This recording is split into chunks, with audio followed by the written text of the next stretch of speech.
سرکار دو عالم صلی اللہ تعالیٰ علیہ وآلہ وسلم نے ارشاد فرمایا، ہر پیدا ہونے والا بچہ فطرت اسلام پر پیدا ہوتا ہے، اس کے والدین اس کو یہودی بناتے ہیں۔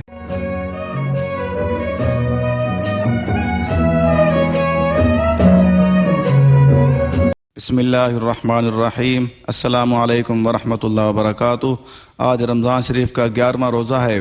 آج ہمارے درس حدیث کا موضوع ہے کہ اولاد کی تربیت کیسے کریں۔ اولاد کے بارے میں ایک حدیث مبارک عرض کرنا چاہوں گا کہ حضرت ام عائشہ صدیقہ رضی اللہ عنہا سے روایت ہے کہ سرکار دو عالم صلی اللہ تعالیٰ علیہ وآلہ وسلم نے ارشاد فرمایا، ہر پیدا ہونے والا بچہ فطرت اسلام پر پیدا ہوتا ہے، اس کے والدین اس کو یہودی بناتے ہیں اور اس کو عیسائی بناتے ہیں اور اس کو مجوسی بناتے ہیں۔ اللہ اکبر۔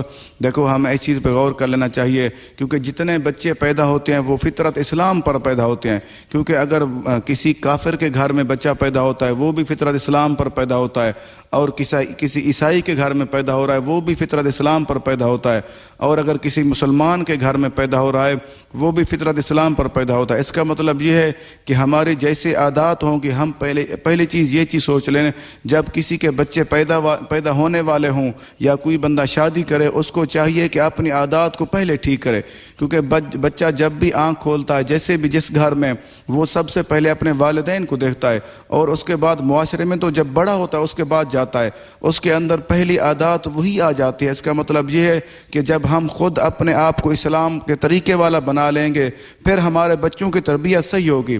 پہلے ہمارے حقوق کیا ہے، اپنی تربیت ٹھیک کریں، اس کے بعد بچوں کی آٹومیٹک طبیعت ٹھیک ہوگی، کیونکہ بچوں کی عادت ہوتی ہے 5 سال کی عمر تک وہ بچے ہماری بات کو نہیں سن سکتے، صرف وہ سنتے تو ہیں لیکن وہ سمجھ نہیں آتی ان، کیونکہ ان کا دماغ چھوٹا ہوتا ہے، ان کی سوچ اتنا زیادہ نہیں ہوتی، بڑی سوچ نہیں ہوتی۔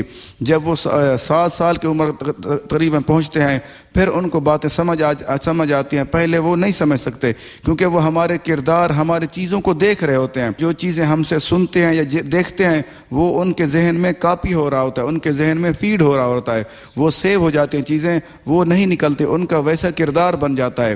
اس لیے فرما دیا جو بچہ پیدا ہوتا ہے، ہر بچہ فطرت اسلام پر پیدا ہوتا ہے، اسلام کے مطابق اس کی سوچ ہوتی ہے، اس کو والدین اس کو یہودی بناتے ہیں، عیسائی بناتے ہیں اور مجوسی بناتے ہیں۔ عیسائی وہ جو حضرت عیسیٰ علیہ السلام کو ماننے والے ہیں، جو مجوسی وہ ہوتے ہیں جو آگ کی پوجا کرنے والے ہوتے ہیں، جو یہودی جو حضرت موسیٰ علیہ السلام کو ماننے والے تھے، لیکن وہ آج کل تو صورتحال وہ نہیں رہی، لیکن وہ یہودی وہی تھے۔ اس لیے فرما دیا جیسی، اس کا مطلب سادہ مطلب یہ ہے کہ ہماری جیسی عادات ہوں گی ہمارے بچے ویسی عادت بنائیں گے اور ویسی ان کو تربیت ملے گی۔ یہ بخاری شریف کی حدیث ہے، کتاب الجنائز، حدیث نمبر 1358۔ اللہ تعالیٰ سے دعا ہے کہ اللہ تعالیٰ ہم سب کو اپنے بچوں کی اچھی تربیت کرنے والا بنائے، اور ان کی دنیا آخرت کو بہترین بنانا ہم نے ہے، ہمیں بہترین ان کی سوچ بنانے والا بنائے۔ آمین۔ اللہ حافظ۔